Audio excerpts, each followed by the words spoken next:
gaganda nila tingnan sa kanilang purple na kasuotan at inaasar pa ni Janine si Jericho na sinisumpa nito ang screen para basahin ang script. Tsaka wag ka magpanggap kasi sinusum mo nga yung script para mas malaki yung font. Ay, Booking na booking. Malabo yung mata. Okay. Lalong natawa sina Janine, Judy at Jolina nang sinabi ni Jericho na isa sa hindi niya mawawala na dapat dalhin ay ang cologne. Mawala sa akin. Cologne. Cologne. Bakit? From script to cologne. Kasi nagpapaka-professional ako eh.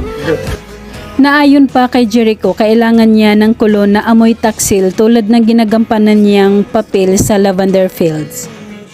Kailangan ko magsuot ng amoy ng taksil.